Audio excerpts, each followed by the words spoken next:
So today I'm going to demonstrate for you the McKee Plastics milk mixing trailer. This is a 550 litre container and it has an electric powered submersible pump in it. We use hot water when we're mixing up our milk powder. We find it binds the milk a little bit better. However, you can use cold water. It might just take a few extra minutes to mix consistently. This is a really versatile machine. This one in particular is a year old and we're really impressed with it. Many features that it has, powered by this car battery here. Only once a week or so do we plug in a car battery charger and charge it up. Otherwise it'll run for us for at least a week. And if you find yourself in a position where it's run out of battery and you weren't well prepared, there's a cable here that you can attach a 12-volt plug to and plug into a 12-volt cigarette lighter in your side-by-side or motorbike to power it, and that'll power the submersible pump inside, but it won't charge the battery, so you might need a charger on hand for once a week charging of it.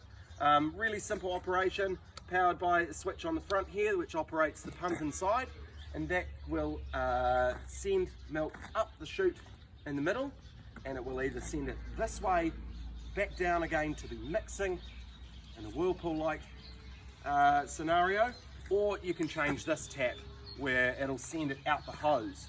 This is a great machine for car Ferreras who have a big front open barn, as you can drive straight up to the front of the shed and pump from the long hose out the back straight into the calf troughs, so it makes it a one-step process. Yeah, we love this machine. So now we've come to the mixing process here. You see that we've got our hose leading up into the milk mixing trailer. We can turn it on. You see there that a sprinkler is popped down out, so that sprinkler is quite handy. It means when you turn it off, the sprinkler will shoot back up and get out of the way. So when you're cleaning it afterwards, that nozzle's not sticking out in the way, and you'll see that if we turn it off, the nozzle will nicely disappear and get out of the way as well. So we've filled it up with a good bit of hot water. Now we'll start adding our milk powder, but I'll show you before we add it in how simple it is and how quiet it is after we've turned it on. So we'll flick our switch. The submersible pump underneath has kicked into gear, and now I'll open this tap. This tap will send water up the draw spout here, straight up.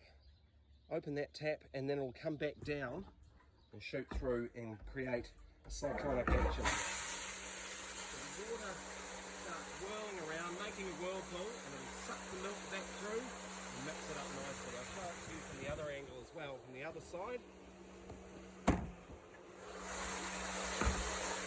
Good bit of water flying through, creating a whirlpool. Now let's add the milk. Now we're at the milk mixing stage. We're going to start adding our milk powder. We use NRM milk powder, but the results won't vary between different milk powder brands. And calf or the light, they'll all be exactly the same. Tipping in the milk powder, and already it's started to mix. We're mixing up 200 litres of milk today, so that will take 50 kilos of milk powder, and that'll be mixed up in minutes. In our old system, you'll see this cafeteria here. We used to fill that up with hot water, put our milk powder in, and then we'd stand there for half an hour or so with a drill, mixing it up so that it was at the desired consistency, and we'd still have lumps at the end. But here with the McKee milk mixing trailer, we don't get lumps at the end. Because it's done with warm water, it's nice, clean, consistent, silky milk. Just exactly what you need, so that there's no residue left over at the end. It's clean. So adding our 50 kilos, it's good to add it in a little bit slowly. Don't go too quick so it forms a great big lump. And there will be a few lumps in here that come out of the bag, so I'll just help it along a bit. I've got my trusty whisk. Come along here, and you'll see where it just gets caught here. We'll break it up a little bit and give it a mix. Now I'm not going to fool you. I'm going to leave this camera running to make sure that you see how long it takes the milk to mix up, and I think you guys are going to be impressed. We're just going to break it up a little bit. Me with the whisk, you don't have to be here. You could walk away for 5 minutes and do another job and leave it to itself, but if you just help break up some of the lumps a little bit, you'll find that the job is a lot quicker and you'll get exactly what you need at the end of it. So just a little mix, and you can see we're pretty much finished. There's only a few lumps left, so I'm pretty happy. Now that we've finished mixing, I just like to clean off excess bits that aren't in. So come bring the camera inside and we'll see. I'll just give it a squirt with the hose to clean off anything that's left on the walls. It just needs to be tucked in. Give it a good rinse off, and now we're ready. Now we are ready to pump it out. Now, for those of you who are feeding your calves in a shed, straight out of the troughs, you'd use the hose on the back. I'll show you the length of the hose. It's an 8-metre hose, and that's a long distance to be going all the way to your calf sheds. You can park your milk trailer nice and close. We've got a great bit of distance here, and you'll be pumping straight into your troughs that you might have hanging on the front of your sheds, or worst case scenario, you could be pumping into buckets and carrying it nice and close to your sheds. But here today, we've finished our part of the season where our calves are in the sheds, so our calves are now out in the paddocks. So of course we've moved to our milk bar cafeteria. Turn our tap on here. Come on up nice and close. And so we're going to change from the mixing motion to the pumping motion. And by doing that, we'll turn off this tap and turn this one on. And so nice and quiet, no loud motor for transferring our milk, and it will send it straight through next door into our cafeteria.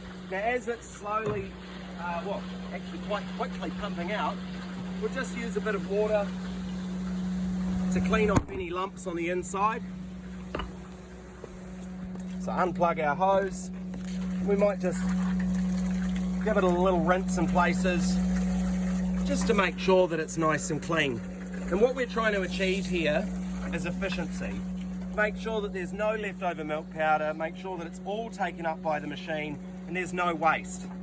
In a few moments, once we've finished pumping out, I'll show you how we clean our machine. So we've nearly finished pumping the milk over into our cafeteria. It's a really quick process. Couldn't tell you how many litres per minute it pumps out, but trust me, it's quick. Bring the camera inside and you'll see. So as we get to the last moments, just like to rinse off anything to make sure it's all going down. You'll see how quick this finishes off at the end. We want to make sure we get every last drop.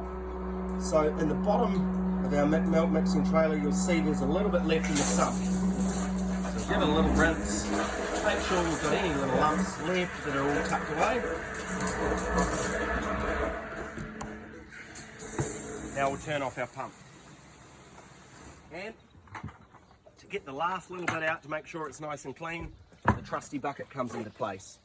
You'll see underneath our milk mixing trailer there's a tap and a pipe that allows anything to drain out the bottom. So empty out the last little bit of milk into our bucket and I'll just carry it across. I want to make sure that everything is gone from inside the milk mixer. I don't want any milk going down this drain. I want it to be nice and clean, because anything left over leads to a big smelly mess. You know what the smell of rotten milk's like? That's exactly what we're trying not to get. So we've emptied out the last of the milk. I'll dump this in the trailer, and then I'll just give it a little rinse to make sure it's nice and clean before we move to our cleaning process. So you'll see how much is left in the bottom. Very, very little. But we'll just give it a nice little rinse out to make sure that we've got rid of any other fats or anything. And use up all of our milk powder to go to our cafeteria to feed the calves. The last part of the process is getting it nice and clean. In here I've got a bit of hot water and some dishwashing liquid. Hey, presto, we'll give it a little scrub. We just want to get rid of the milk fat that's left. We'll do that on both sides and you're done.